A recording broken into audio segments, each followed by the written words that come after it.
There is a belief that sits at the center of most training plans. When things stop working, push harder, add a session, increase the volume, set a new personal best. The body responds to effort, so more effort means more response. It sounds right.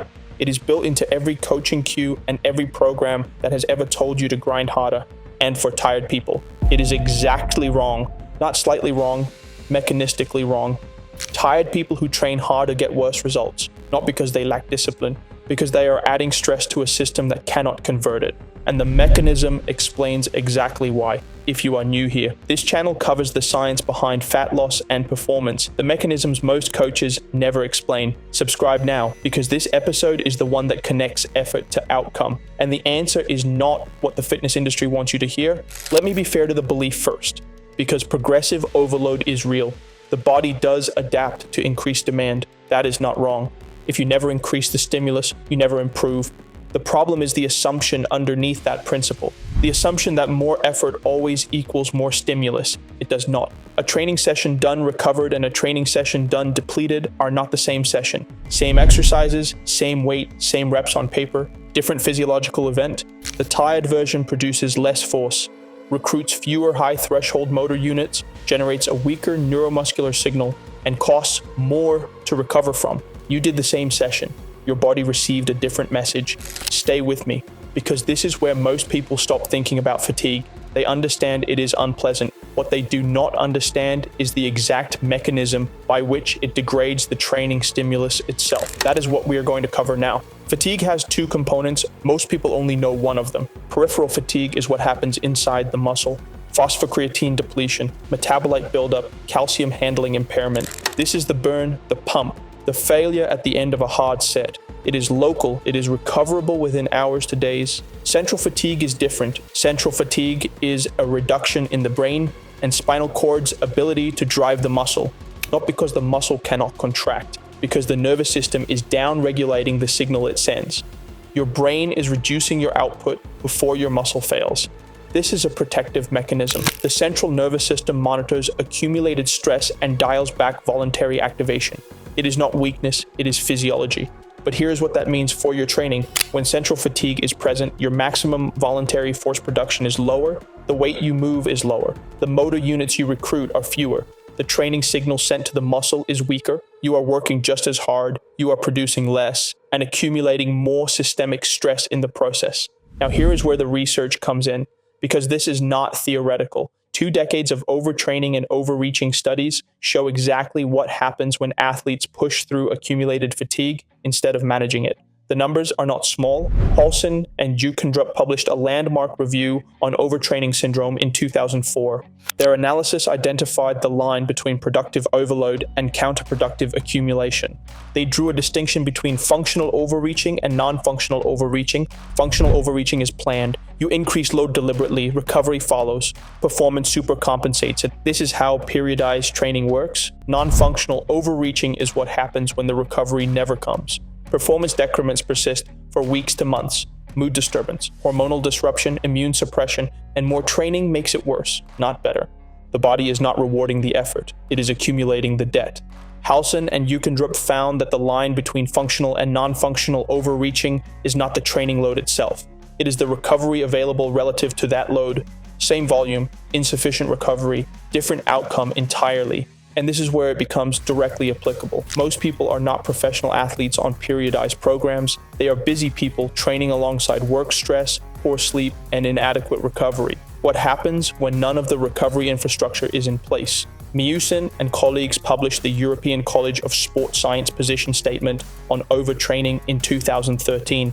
The most comprehensive consensus document on accumulated fatigue in trained athletes. Their key finding was on the decoupling of effort and output. Under non-functional overreaching, athletes reported similar or higher perceived exertion for the same workloads. The effort felt the same or harder. The output was measurably lower. The perception of effort and the production of force had separated. This is the exact mechanism that makes training through fatigue counterproductive. The athlete feels like they are working hard. They are. But the neuromuscular output is suppressed, the training signal is weaker, and because the session felt brutal, they believe it was effective. The feedback loop is broken, effort no longer predicts outcome. And the harder the tired athlete pushes, the worse the decoupling becomes. Now I want to address the obvious objection. Elite athletes train through fatigue all the time.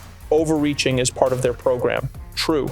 But there is a critical difference between planned overreaching with structured recovery and unplanned accumulation with no recovery buffer. That difference is everything. The overreaching research is done on athletes, but the mechanism applies to everyone. For the busy professional, the fatigue equation looks like this. Training stress plus work stress plus sleep debt plus inadequate nutrition timing. All of these are stressors. The body does not separate them. The central nervous system manages total load, not just gym load. A hard week at work is a training variable. Most people never account for it. When work stress is high, your available recovery capacity is already reduced before you walk into the gym. The same session that produces positive adaptation on a low-stress week produces non-functional overreaching on a high-stress week. Same program, same lifts, different outcome, because the recovery context changed. This is why periodized training on paper often fails in practice for non-athletes.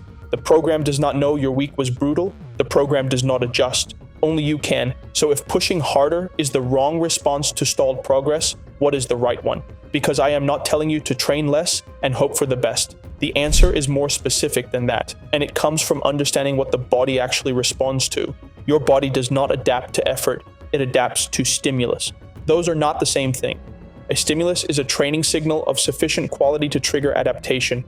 Effort is the subjective experience of doing something hard. You can produce enormous effort and a weak stimulus simultaneously. That is exactly what happens when you train through accumulated fatigue. The weight feels hard, the session feels brutal, but the neuromuscular output is suppressed, the hormonal environment is unfavorable, the adaptation signal is weaker than the same session performed fresh.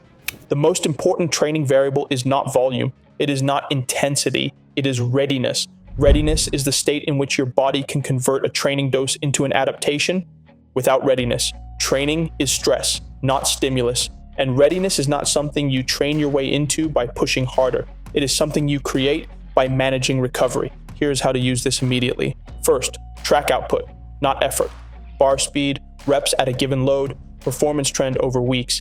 If output is flat or declining while effort feels the same or higher, you are in a fatigue debt. Second, account for total load. When work stress is high, reduce training complexity and failure exposure. Use minimum effective doses. Protect stimulus quality over session quantity. Third, treat a reduced session as progress. A well-executed 60% session in a fatigued week is a better stimulus than a 100% effort session that degrades neuromuscular quality. This is not permission to do less, it is instruction to do better. A well-executed 60% session outperforms a destroyed 100% effort session on the adaptation signal. That is not opinion, that is the supercompensation model. If you are reading this as license to skip sessions, you have missed the point entirely. The effort belief is everywhere. Push harder, grind more, never miss. The physiology says something different. Your body adapts to stimulus quality, not to suffering quantity. And when fatigue accumulates, those two things move in opposite directions. Tired people who train harder get worse results, not because they lack discipline, because they are adding stress to a system that cannot convert it. If this is the kind of content you want more of, subscribe. The next video in this series goes into why your sleep target is probably wrong, and why the 8-hour rule has almost no direct scientific basis. It is the most controversial video in Wave 2. Subscribe and it will be there when it drops. See you in the next one.